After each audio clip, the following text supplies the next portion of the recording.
Fala pessoal, bom dia, tudo bem? Sejam bem-vindos. Mais uma gravação das oportunidades da semana em parceria com o canal Monitor do Mercado. Me chamo Alan, faço parte da equipe FICUB. Hoje é dia 5 de fevereiro, uma segunda-feira. Vou colocar minha tela para a gente iniciar com a análise do Ibovespa. E vamos lá, pessoal. Bem, Ibov segue na mesma, né? Não perdeu os 126 mil, também não consegue trabalhar acima desses topinhos anteriores nos 129.500. Sexta-feira ali um dia bem estressado, né? Teve resultado ali de dados de emprego lá nos Estados Unidos. Isso acabou gerando ali uma movimentação um pouco mais estressada ali no mercado, né? Mas de qualquer forma, hoje, pelo menos aí até o momento, o mercado reagindo positivamente, testando mais uma vez aquela região de fundinhos anteriores e tem segurado, tá? Bem, tá lateral, né? Eu acho que não tem muito o que falar do Ibovespa. Precisa romper esses topos anteriores, começar a trabalhar aqui acima de 130 mil para a gente ver aí, quem sabe, uma retomada de uma movimentação de alta. Tem aqui os 131.500 para ser testado e depois o teste do topo lá no 134, que vai ser outro ponto de atenção, tá? Então, assim, acima de 130 mil, eu coloco como alvo a faixa de 134 mil. Qual que é o problema aqui do Ibov? É caso ele venha perder essa mínima aqui no 125.800, 126 mil, tá, pessoal? Perdendo esse pivôzinho que ele deixou ali por volta do dia 22 de janeiro, esse Bovespa pode ter uma movimentação de queda ali mais forte até a faixa de 122.500, né? Até mesmo voltar para os 119.700, 120 mil, tá? Não é o meu cenário principal no momento, tá ok? No momento. Eu ainda continuo acreditando no 126 mil como suporte. Vamos ver se ele rompe esses 130 mil de curto prazo, que é uma região onde ele tem tido bastante dificuldade. E aí, rompendo esse 130 mil, 134. Então, ainda tenho, né, um viés mais comprador, de continuação da movimentação de alta, mas confesso que realmente esse movimento de curto prazo tem gerado um pouco mais de bagunça ali, né, na leitura, tá? De qualquer forma, ainda continuo acreditando no 126 mil como suporte. Vamos acompanhar nos próximos dias se, enfim, o Ibovespa rompe esses 130 mil e retoma a movimentação de alta, tá? Caso contrário, poxa, deu errado ali, ele não segurou, perdeu 126 mil, aí tome cuidado com compras, porque o mercado tende a continuar caindo, e aí o meu próximo alvo abaixo dos 126 mil é o 122.500, podendo inclusive voltar para a faixa de 120 mil, 119.500, tá? Então, vamos acompanhar aí nos próximos dias essa faixa de 126 mil, que é um ponto importante ali de suporte do Ibovespa. E vamos ver se ele segura mais uma vez. Dá uma olhada no gráfico do dólar, WDO Food, gráfico diário. Bem, o dólar, ele é a mesma situação. A gente tem chamado a atenção aí na faixa dos 5.000, 5.010, aí 5.012, né? Que é a região ali dos R$5,01, mais ou menos, R$5, né? Que é essa faixinha vermelha. Ele tem batido cabeça, voltou para testar mais uma vez exato um ponto. Então, um ponto importante para ser observado ali. Tem uma região de suporte aqui nos 920, tá? Esses 920, por enquanto, ali tem segurado, né? Ele já testou algumas vezes ali, não perdeu. Bem, entendo que aqui é uma região de resistência para o dólar, tá? Então, se você me perguntar o que eu acho que vai acontecer aqui, é bater cabeça e voltar para testar de novo os 920, né? Que é o que ele tem feito desde novembro de 2023. Desde novembro de 2023, quando deixou a mínima ali nos 4,92, ele não consegue mais voltar acima dessa faixa de R$5, tá? Então, entendo que ele pode bater cabeça mais uma vez ali. Em algum momento ele vai ter que romper para um dos lados, né? Caso ele resolva romper para cima e trabalhar acima dessa marcação vermelha que está no gráfico, aí eu tenho que mudar ali a minha cabeça de consolidação, né? Que é o que eu vejo ali como mais provável no momento, e entender que ele pode iniciar uma movimentação de alta até essa faixa dos 5,10, 5,12. Rompendo esse 5,12, pode inclusive voltar para a faixa dos 5,25, né? Que é essa região que ele deixou lá em outubro outubro de 23, né? Outubro de 23. Tá? Então, assim, é uma região de resistência, R$5. Vamos acompanhar para ver como ele vai reagir aí nos próximos dias. rompendo os R$5 aí 5,10 a 5,25, 5,30, né?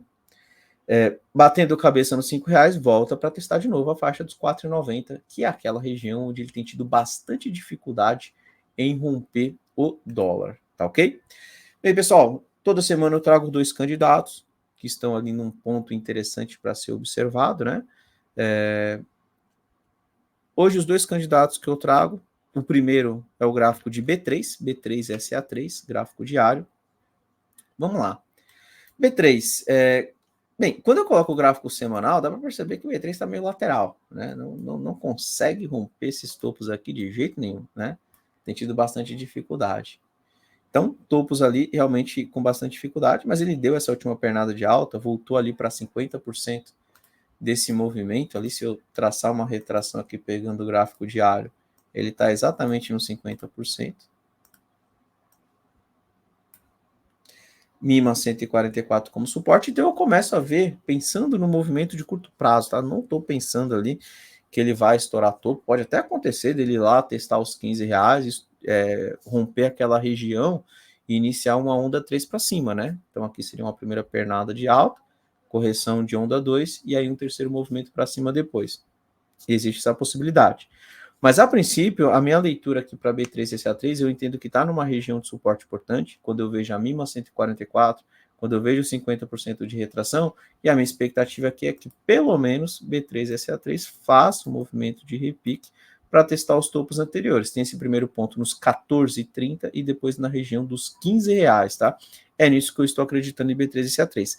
Caso B3 e SA3 rompa essa região de R$15, aí eu faria uma projeção desse movimento, e aí os meus alvos ficariam em, deixa eu só pegar aqui, traçar aqui, os meus alvos ficariam em 16,15 a R$17, então seriam os alvos que eu teria ali para B3 e CA3, tá?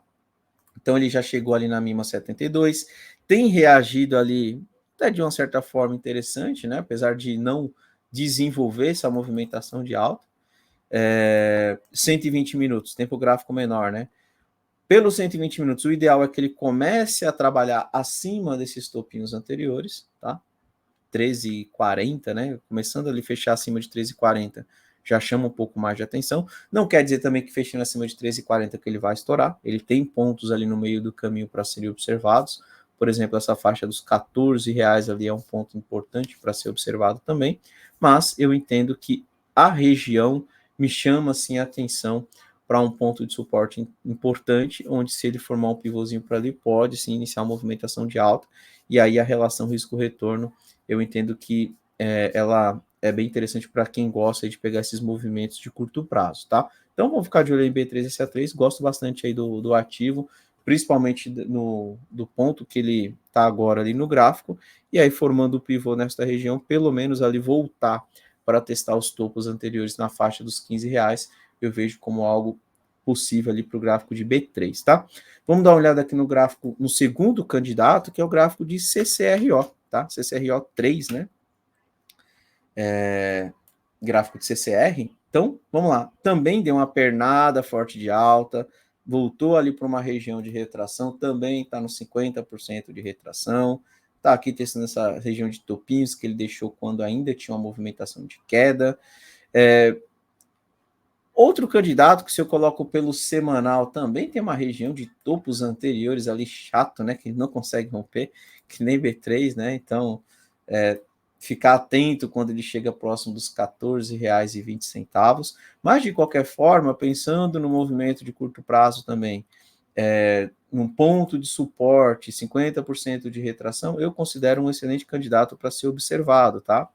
Se eu for pelos 120 minutos, agora tentando identificar por uma movimentação de mais curto prazo, caso CCRO passe a trabalhar acima dessa região de 13,40, pode-se ali sim o início de uma retomada de alta, né? Então, CCRO fazendo algo parecido com isso. Voltando para testar, não perdendo mais essa mínima dos R$13 e formando o pivôzinho para cima, eu projetaria um primeiro alvo aqui na região dos 14,10, e depois na região dos 14,60, 14,50, que é justamente o teste do topo anterior, tá? Então, mais um candidato que eu considero ali no ponto interessante, 50% de retração. Acho que tem uma mínima suporte 144 por aqui também, apesar das mínimas não estarem todas alinhadas, né? Mas ele está ali testando ali a mínima 144, linha dourada como suporte. Vamos ver se ele vai ter força ali, né, para segurar na região, formar um pivôzinho de alta e depois tentar mais uma pernadinha para cima, tá? Então, gosto também da região de CCRO, vale a pena acompanhar a reação aí nos próximos dias também. Vamos dar uma olhada no gráfico do S&P 500, né? Pegar aqui o nosso gráfico do S&P 500. Bem, S&P 500 segue na movimentação de alta, né, pessoal? Não para. Inclusive, nosso Bovespa está meio descolado ali, né? Descorrelacionado ali do gráfico do S&P 500. S&P 500 não para de subir. Teve um movimento de correção aqui, se eu não me engano, foi no dia do FONC, né? Ele deu essa vela aqui de correção, mas logo em seguida também mandou para cima. Na sexta-feira, no dia do payroll, S&P 500 teve uma reação negativa nos futuros, mas também quando abriu ali o S&P 500 no à vista, ele deu uma leve corrigida e depois mandou para cima, tanto que fechou ali no positivo, né? Fechou ali com 1% de alta praticamente. Então, segue ali o S&P 500 firme na alta, né? A gente tem chamado a atenção que a tendência é de alta, qualquer correção, a ideia ali é para continuar subindo depois.